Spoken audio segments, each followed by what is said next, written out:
बातों में टप से टपके, चखे वही जो गप से गपके, साबुत सा सच्चा सा किस्सा सुनाने आई हूँ मैं खट्टा मीठा जगाने। चुलबुल सी बच्ची मैं हूँ दादी नानी, चुलबुल सी बच्ची मैं हूँ दादी नानी। कैसे कहानी, अरे कैसे कहानी, मैं हूँ वही प्यारी खुशबू पुरानी। कैसे कहानी, अरे कैसे कहानी, मैं हूँ वही प्यारी खुशबू पुरानी। मैं हूँ वही प्यारी खुशबू पुरानी।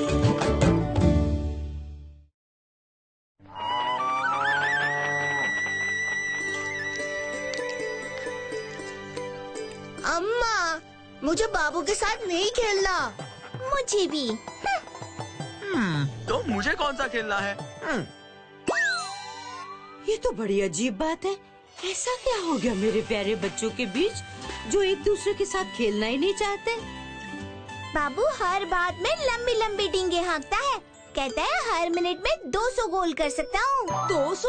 मैंने 200 कब बोला? अच्छा, तुमने तो ये भी बोला था कि 1 मिनट में जितना बोलो उतने गोल कर सकता हूँ। अच्छा, तो जितना का मतलब 200 होता है। तुम्हारी कैलकुलेशन ही गलत है। शुरुआत तो तुम्ही ने की थी ना। अरे ऐसे ही तो बिना मतलब के बातें फैलती हैं। अभी तुम लोग साथ में नहीं खेल सकते, कोई बात नहीं, मगर साथ बैठकर कहानी तो सुन सकते हो ना। It's story time with Sudhamma. Yay!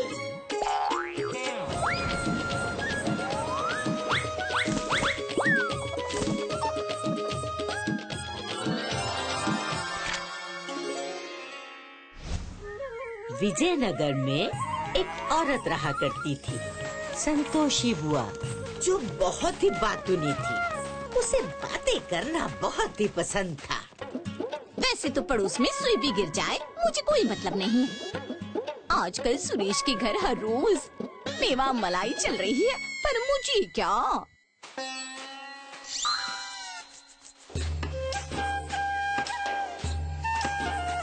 लगता है कोई बड़ी मछली फंसाई है उसने, पर मुझे क्या।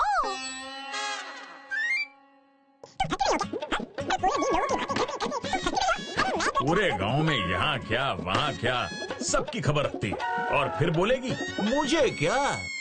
कल वापस आना। हाँ, आगे का कल बताऊंगी। अरे पूरे दिन लोगों की बातें करते करते तुम थकती नहीं हो क्या? हाँ? अरे मैं तो केवल लोगों की बातें करती हूँ, तुम तो बस बातें बनाते हो। पर मुझे क्या, बनाते रहो। और मैं कब से बोल रही हूँ, इस टूटे फूटे कमरे को तुड़वाकर एक छोटा कमरा ही बनवा लो, मगर नहीं। ये टूटा फूटा कमरा। हाँ, अरे संतोषी देख तो सही, अपने टूटे कमरे पर कितना सुंदर दुर्लभ कौवा बैठा है। दुर्लभ कौवा?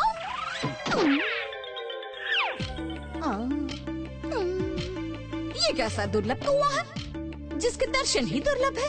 ये खबर तो बढ़िया है, मगर मुझे क्या। हाँ हाँ बिल्कुल, ये तो बहुत ही दुर्लभ है। मैं बाजार से होकर आता हूँ, बस इतना ध्यान रहे कि इस दुर्लभ कौवे के बारे में किसी को जानकारी ना हो। गणेश ने संतोषी को इस कौवे के बारे में किसी से भी बात करने को मना किया था, मगर संतोषी कहाँ रुकने वाली थी। चल पड़ी अपने पड़ोसियों को सब बताने। अरे ये क्या?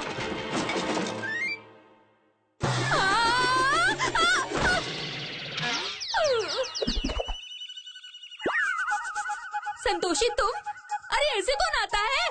अरे आते जाते छोड़ बहना। आज सुबह बहुत ही दुर्लभ कौवा मेरे घर के बाहर पेड़ पर बैठा था।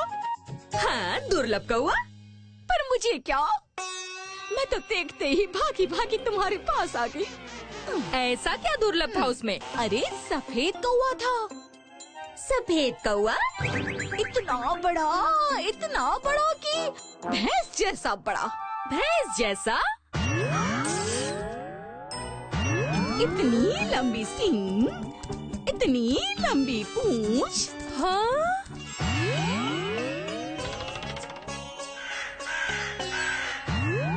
पूंछ वाला कौआ? अच्छा, और नहीं तो क्या, चलती हूँ। अच्छा, किसी को बताना मत। ऐसी खबर दी है कि चूल्हा जले न जले कलेजा जला दिया। अभी विमलावती को बता कर आती हूँ मैं।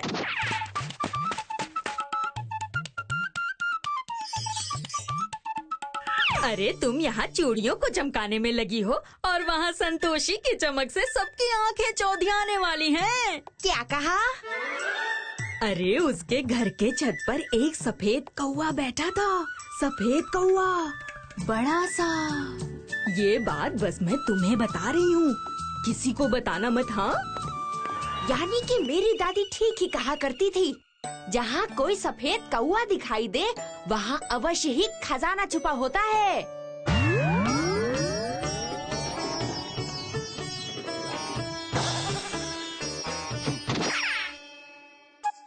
अजय सुनते हो?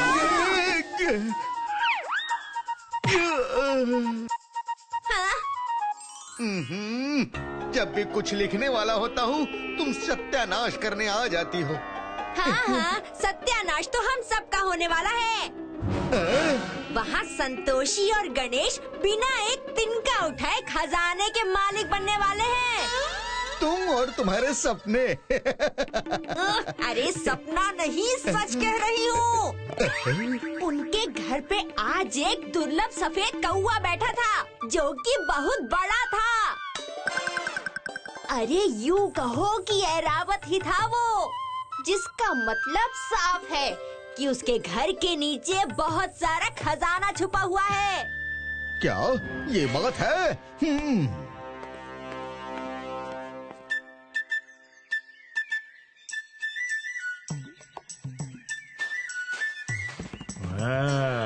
अब बात पहुंची है सही आदमी के पास। अरे कमलेश, आज इस तरफ कैसे? अरे मैंने सुना है कि एक अजीब सा पक्षी तुम्हारी बाहरी हिस्से के छत पे बैठा था। हाँ? तुम्हें कैसे पता चला? ये बात किसी को बताना मत, खासकर राजमहल तक ये बात बिल्कुल नहीं पहुंचनी चाहिए। तुम निश्चिंत रहो गणेश, मैं किसी को नहीं बताऊंगा। बताओगे? कमलेश, जिसे संतोषी और गणेश फूटी आंख नहीं भाते थे, ईर्ष्या के मारे ये बात जहाँ गणेश ने ले जाने को मना किया था वहीं पहुँची। अद्भुत! राज्य की हर संपत्ति पे प्रथम अधिकार राजा का होता है। महाराज को सूचित करने से पहले सीधा उन्हें खजाना निकाल के ही देता हूँ। अति उत्तम। सेनापति जी, आप यहाँ? सब कुशल तो है ना? अभी तक तो तुम भी कुशल से हो और हम भी। अगर तुम्हारे कमरे से खजाना मिला तो खजाना छुपाने के जुर्म में सबकी कुशलता खतरे में आ सकती है।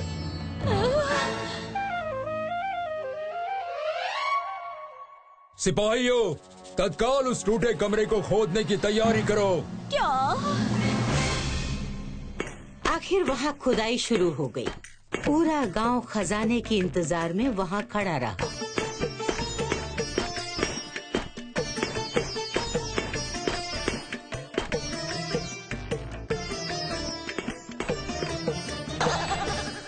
महाराज, यहाँ तो कुछ भी नहीं है। क्या? कमलेश, तुम्हें खजाने की खबर दी किसने? विमलावती ने। मेरी दादी कहा करती थी, जिस छत पे सफेद कौवा बैठता है वहाँ कोई खजाना छुपा होता है। ये कहानी तो मैंने भी सुनी है। किसने देखा सफेद कौवा? सत्यभामा ने। सिर्फ सफेद ही नहीं, हाथी जैसा विशाल था। सिर्फ सींगे ही नहीं, पूंछ भी थी। मुझे संतोषी ने ही तो बताया। हाँ, बताया तो था, मगर क्या? जल्दी बताओ, नहीं तो तुम्हें कारावास में डाल देंगे। नहीं सेनापति जी, क्षमा कीजिए। मैं तो बस मुझे क्या पता था कि ये आपको बताते बताते खजाने का पता बन जाएगा। मुझे क्या? आज से इसका ध्यान रखना, नहीं तो तुम्हारे घर का पता कारावास होगा। चलो यहाँ से। चलो, कुछ नहीं था यहाँ। उस घटना के बाद संतोषी की बात कोई नहीं सुनता। अब तुम्हें लगेगा कि घर टूटने से गणेश खुश क्यों हो रहा है, क्योंकि संतोषी के बड़बोलेपन का फायदा उठाते हुए उसने अद्भुत कौवे की झूठी बात संतोषी से की, जिसके कारण बिना किसी मेहनत के ही उसने अपने टूटे हुए घर को तुड़वाकर अपना एक बड़ा सा बगीचा बनवा लिया। समझ गया अम्मा, अब मैं जो भी बोलूँगा सोच समझ के बोलूँगा। अरे तुम तो कहानी भी समझ गए और उसका सार भी। अब मैं चली केले के सूखे पत्तों को कटवाने। बाबू, तुम तो कह रहे थे कि जितने चाहे उतने गोल मार सकते हो। बिल्कुल मार सकता हूँ। बताओ बताओ कितने गोल करने हैं? उन सूखे पत्तों को गिराओ तो माने। हाँ हाँ, अभी लो।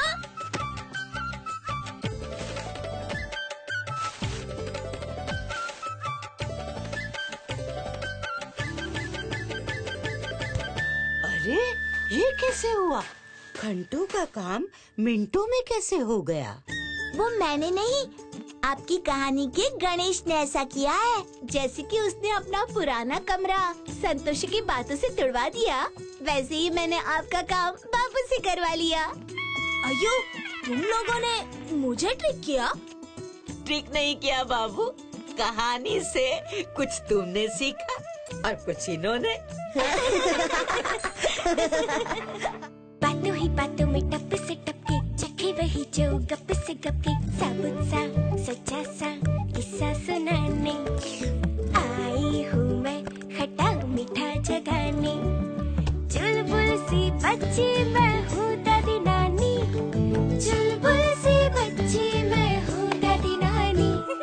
कैसे कहानी, अरे कैसे कहानी, मैं हूँ वही प्यारी खुशबू पुरानी।